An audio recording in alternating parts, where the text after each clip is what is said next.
మా సిరిసిల్లో పనిచేస్తున్నప్పుడు జనశక్తి వాళ్ళు ఎప్పుడు ఎదురుపడలేదా? పడ్డారు. మరి వాళ్ళకి మీకు బాగా యుద్ధం జరిగేది కదా? ఫస్ట్లా అంటే అట్లా ఉండేది, కానీ తర్వాత వాళ్ళు ఏమనలేరు, ఇక అలా తగ్గిపోయింది కూడా వల్ల. సిరిసిల్ల ఆ ఏరియాలో తిరుగుతున్నప్పుడు పోలీసులు ఎవరు ఎక్కువ మీకు బాగా గుర్తుండిపోయిన పోలీసు చెప్పండి? బాగా గుర్తున్న పోలీసు వాళ్ళు అంటే నాకేం తెలియదు. అది ఎంతకాలం ఉండవు మా పార్టీలో? పార్టీలు ఇక నేను పూర్తిగా పోయింది అయితే ఇప్పుడు మళ్ళా మధ్యలో అంటే ఫస్ట్ చిన్నప్పుడు కాకుండా మళ్ళా పోయింది అయితే 98లో పోతే 2003లో 5 సంవత్సరాలు. 5 సంవత్సరాలు పార్టీలు ఉన్నారు. ఎక్కడెక్కడ తిరిగారు? ఇక నాకు ఇచ్చింది ఇదే ఏరియా. ఇక నాది ఇబ్రహీంపట్నం నుంచి ఇక్కడ నుంచి మొదలుకుంటే ధర్మపురి ఏరియా దాకా. ఇక నాకు అప్పుడు సలీం దళం అన్నట్టు ఉండేది, గుర్తు ఎదురుపడిందా? ఎక్కడిది? మాకు ఇక్కడ జనశక్తి లేదు. మాకు ఈ రోడ్డు ఇవతల మాకు జనశక్తి అనేది లేదు. అటు సిరిసిల్ల ఏరియాకై ఉన్నది, కానీ మాకెళ్ళి ఎప్పుడు జనశక్తి పార్టీ అనేది లేదు, అసలే లేదు. అప్పుడు మీరు పార్టీలో ఉండి 5 సంవత్సరాలు ప్రజల కోసం ఏం చేశారు? నిరంతరం ఏంటంటే మేము ఈ కూలీలు పెరగటానికి కోసం, నేను ఇక్కడ ఏరియాగా ఉన్నప్పుడైతే కూలీలు పెంచుకోవడం కోసం, జీతాలు పెరగటానికి కోసం. జీతంలో ఎప్పుడు వలస వచ్చిన వాళ్ళు కూడా చాలామంది ఉందరు. ఆ గంగోతలకి వెళ్ళి అక్కడికి వెళ్ళి ఇక్కడికి వెళ్ళి వచ్చి జీతాలు ఉందరు. ఇక్కడ వాళ్ళకు ఏదన్నా పాము గరిచినా ఏదన్నా ప్రమాదం జరిగినా రైతు కట్టియాలని రైతు మీద మాట్లాడుతుంటిమి. తర్వాత ఈ పసుపు కానీ పంట గిట్టుబాటు ధరల మీద వాళ్ళను పిలిపించి, రైతులను పిలిపించి వాళ్ళను ర్యాలీకి పంపించి, ధర్నాకు పంపించి మేము వెనకాల ఉండేటోళ్ళం. వాళ్ళ చైతన్యం తీసుకొచ్చారు. అదే వాళ్ళను ముందుకు పంపించి మేము వెనకాల ఉండి నడిపించేటోళ్ళము.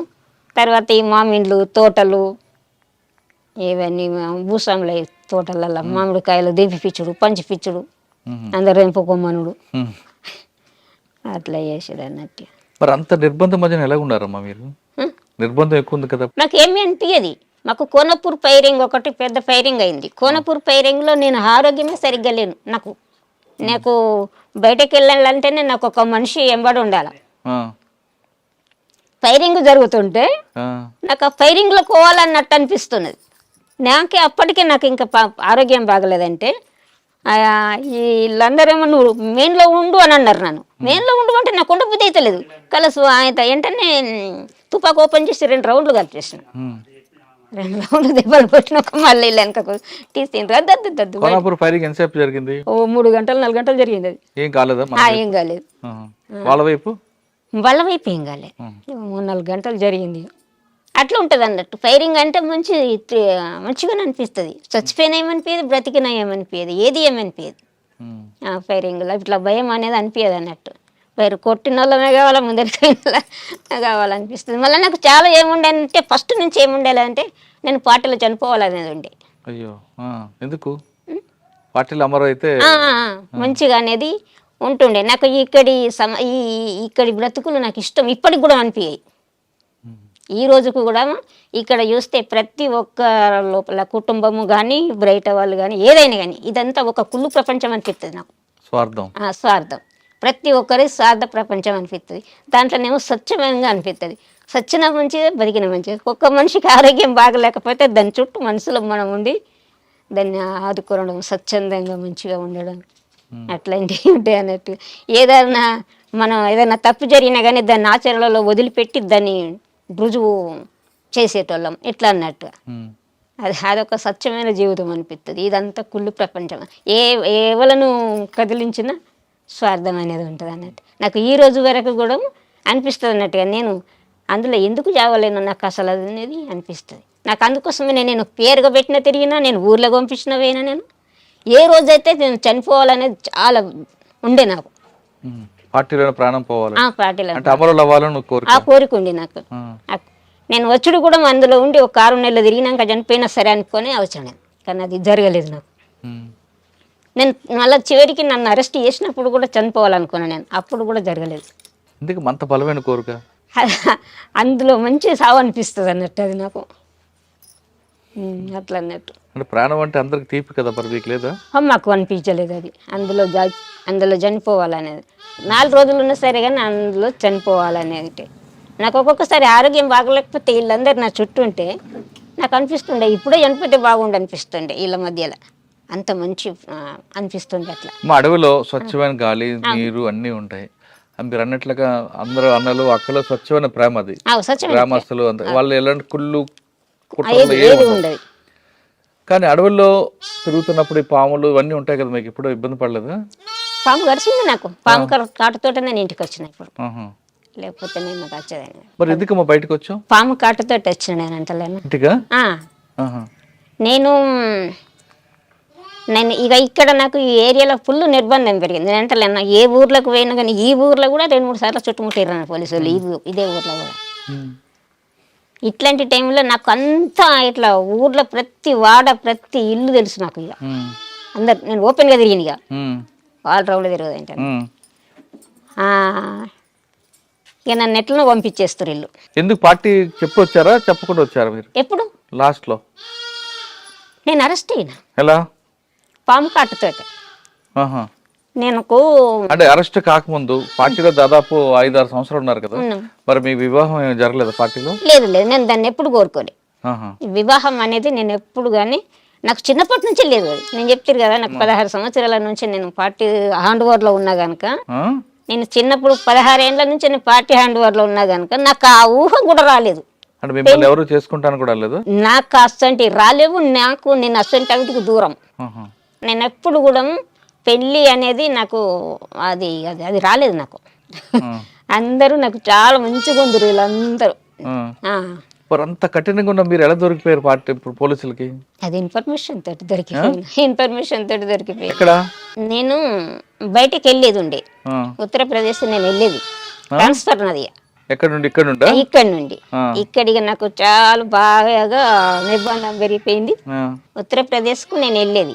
నన్ను ఒకసారి రైలు ప్రయాణంకు నన్ను పంపిస్తామన్నారు.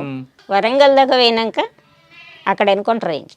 ఎవరిది? అక్కడ ఫైరింగ్, అంటే ఎన్కౌంటర్ కాలేదు కానీ ఫైరింగ్ అయింది. అక్కడ నుంచి మళ్ళీ రిటర్న్ వచ్చిన. ఇక నేను దళం నుంచే పోతా కానీ నేను ఈ బస్సుల ప్రయాణం చేయని చెప్పని ఎన్ని రోజులన్నా కానీ దళాలతోటే పోతా. నేను ఈ ట్రైన్లకు వీటికి నేను పోనని చెప్పి నేను వింటాను పద్మక్క వాళ్ళతోటి అని వల్ల మరి సరే పని అన్నారు. ఇక అప్పటికి నేను ఇక నేను వాళ్ళతోటే ఉంది. ఇక నేను బయటకు వెళ్ళిపోవడే ఉండే. మేము పద్మక్క మేము పోతామంటలకల్లా పద్మక్క వాళ్ళది ఎన్కౌంటర్ అయింది. ఎక్కడైంది? నేరాళ్ళ ఎన్కౌంటర్. ఇప్పుడు చెప్పింది నేరాళ్ళ వాళ్ళ అక్కడ ఎన్కౌంటర్ అయింది. ఆమెతోటి నేను బయటకు వెళ్ళేది.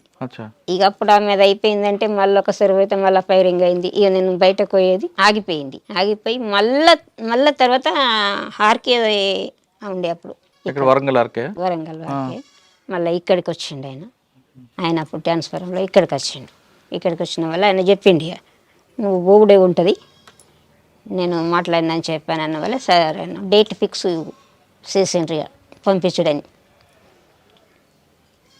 అక్కడ మానాల దగ్గర మరి మొదల ఉంటుంది. అక్కడ పొద్దుకి అందరం 10-12 మంది ఉన్నాం. అందరము నేను క్యాన్ నీళ్ళు నేను మోయకపోదు ఇంటి, వీళ్ళందరూ క్యాన్లు పట్టుకుందరు. అక్కడ నీళ్ళు గుట్టకెక్కిస్తారు. నీళ్ళు క్యాన్లు పట్టుకొని గుట్టకెక్కుతారు. గుట్టకెక్కినాక వీళ్ళతోటి నేను వచ్చేటప్పుడు ఏమైందంటే నా బట్టలు వండుకుంటానని నేను వీళ్ళతోటి గుట్టకిందికి ఆ బోర్ కాడికి పోయాను అన్నట్టు. బోర్ కాడికి పోయేటోళ్ళకల్లా అందరూ కాలు చేతులు కడుక్కున్నారు, చేసిండ్రు, బట్టలు వండుకున్నారు. నేను కూడా బట్టలు వండుకునేటనే సమయంకు ఇట్లా ఒడ్డు మీద డ్రెస్ యూనిఫామ్ కదా అది వేసి సబ్బు పెడతంటలకల్లా వచ్చి ఇక్కడ కుట్టింది పాము. అందరు వెళ్ళిపోయిన ఒక్కనే ఉన్నాడు. ఇక అయ్యో అన్న ఏమో గుట్టనే ఇక్కడ అని చెప్పానంటే వాళ్ళకల్లా ఆయన లైట్ చూసి ఆయన దస్తి తీసి ఇక్కడ కట్టిండి. కట్టి అక్క నేను డ్రెస్ నేను వండుకొని అత్త ఉన్నాడు అని చెప్పని నన్ను పంపించి ఆయన నా డ్రెస్ తీసుకొని పిండుకొని ఆయన వచ్చి వాళ్ళు ముచ్చట పెట్టుకున్నారు కొంచెంసేపు. ఇట్లా ఏమైంది అని అంటే ఏం లేదు జరుగుట్టింది ఇది ఏమి లేదని చెప్పన్నారు కానీ పామని చెప్పక దస్తి కట్టిండ్రు. ఆయనతో 2 సూదులు వేసిండ్రు. ఇక మంటలు చేతుబ్బుడు బాగా మంటలు అప్పుడు ఇక అందరు వచ్చి చేతులు ఊదుడు తుడుచుడు అది చేసిండ్రు. అయితే దానితో ఇక హాస్పిటల్కి పంపించాలంటప్పుడు పాము కరిచినప్పుడు బయట అప్పుడు అందులోనే ఉన్న కొన్ని రోజులు కనుక లీక్ అయింది అది. ఇక అది మొత్తం హాస్పిటల్లో ఎక్కడెక్కడ పెట్టిండ్రు అన్నది తెలియదు ఇక పోలీసు వాళ్ళు పెట్టాలకల్లా నాకు ఇక్కడ ప్రాంతంలో అందరు తెలిసిన వాళ్ళే ఉంటారు పోలీసు వాళ్ళు. నేను చిన్నప్పటి నుంచి అరెస్టులు అయినా కదా, చిన్నప్పటి నుంచి అరెస్టులు అయినా కనుక ఎక్కడెక్కడ పోలీసు వాళ్ళకి తెలిసే ఉంటుంది అని చెప్పని నిజామాబాద్ జిల్లాలో చిరుకొండ మండలం ఉంటుంది, అక్కడికి నన్ను హాస్పిటల్ అని పంపించారు, వేరే వాళ్ళ దారిన పంపించారు. అలా అది ఎట్లా లీక్ అయిందో తెలియదు. అక్కడ నన్ను అరెస్ట్ చేసారు పోలీసు పొద్దుకి తెల్లవారుజామున అనుకో. అరెస్ట్ చేసి ఎక్కడ తీసుకొచ్చారు? కరీంనగర్ తీసుకుపోయారు. కరీంనగర్ అక్కడ కదా, ఇక్కడ కాదు, ఇక్కడ నన్ను అరెస్ట్ చేసి ఇంకా ఎక్కడ అంటకుంటుంది ఎట్లా తీసుకుపోయినరు ఏమో. ఇక తెల్లవారుకల్లా కరీంనగర్ ఎస్పీ దగ్గరికి ఏరాను. ఎవరు ఎస్పీ అప్పుడు? అప్పుడు ప్రవీణ్ కుమార్ అని ఆయన ఉండే. ఆయన ఏమన్నారు? అక్కడికి ఏరినవి ఆయన ఏమన్నారు ఇక నువ్వు ఇక్కడిక్కడ దొరుకుతారని ఇంక అక్కడికి పోయినావు కానీ మాకు తెలకుంటూ ఉంటుందా అని అన్నాడు. అట్లా అన్నట్టు మాకు తెలకుంటూ ఉంటుందా, నీకు పాము కరిచి 15 రోజులు అవుతుంది కదా అని అన్నాడు. మొత్తం తెలుసుకున్నారు ఇక వాళ్ళు. తెలుసుకొని కానీ ఆరోగ్యం మెరుగుపడింది అప్పుడు. పాము విశ్వంత్ బయటకు వచ్చిందా? డాక్టర్ బాగా చూసారా? డాక్టర్ చూసిండ్రు కానీ చేతి వాపు ఉండే. తర్వాత జైలుకి పంపించారమ్మా? లేదు జైలుకి పంపించాలి. మీరు చేయబట్టి నేను పాటలకైనా నేను నా బతుకు నేను బతుకుతానని నేను కొరట్లలో పోయి ఉంటే, కొరట్లలో అక్కడ ఒక మర్డర్ జరిగింది కొరట్లలో. అప్పుడు బుర్ర లక్ష్మణ్ ఎన్కౌంటర్కు కారణమైన వాడిని పార్టీ చంపింది. ఆ ఎన్కౌంటర్ అప్పుడు నేను ఉన్నా కదా, నీకే గుర్తు నువ్వే చంపించినవని. అప్పుడు దళం నీకే తెలుసు, ఆయన నీకే గుర్తు. ఈ అప్పటి చరిత్ర ఓలకు తెలియదు. నీకే గుర్తున్నది కనుక నువ్వే చంపించినవా అని నన్ను పట్టుకొని కరెంట్ షాకులు పెట్టిండ్రు, బాగా విపరీతంగా కొట్టిండ్రు. అప్పుడు కొట్టి బాగా కరెంట్ షాకులు పెట్టిండ్రు, రోగడ బండ్లు పెట్టిండ్రు, బాగా చేసిండ్రు. నాకు ఏది తెలియలేదు అసలు. ఇప్పుడు మళ్ళీ జైలుకు పోయేదాన్ని మళ్ళీ ఏం చేసింది పార్టీ నన్ను మంచి లీడర్ని పంపించి ఇడిపించి బయటకు తీసుకుపోయినరు అన్నట్టు. అట్లా అయింది అన్నట్టు. నాకు ఏది తెలియకంటే ముందు నన్ను మర్డర్ కేసులు ఎరికెత్తా అనుకున్నారు. నేను పోయి సాధారణ బతుకుతుంటే నన్ను కోర్టులో పట్టణం దాటకుండా నాకు కండిషన్ పెట్టిండ్రు పోలీసు వాళ్ళు. కోర్టులో అసలు నేను మా ఆర్డర్ లేదు, నువ్వు కోర్టులో దాటొద్దని పెట్టిండ్రు. అట్లా దాటకుండా కూడా ఉన్నాను నేను. అట్లా దాటకుండా ఉండి నేను కోర్టులో సిఐ దగ్గర పర్మిషన్ తీసుకొని ఒక దేవాలయానికి పోయినా. దేవాలయానికి పోతే ఈ రైకల్ పోలీసులు మెట్పల్లి పోలీసులు వెంబడించిండ్రు అక్కడ నన్ను. నువ్వు ఎక్కడికి వచ్చినావని. దేవాలయానికి కూడా నేను పోవద్దా మరి? కొన్ని నన్ను బయట వాళ్ళని అంటే నా ఇంటికి రోజు చెకప్, ప్రతిరోజు చెకప్ ఇంటికాడ, పొద్దున్న దాకా నుంచి పొద్దుగా దాకా చెకప్. అంత నిర్బంధం చేసిండ్రు నన్ను.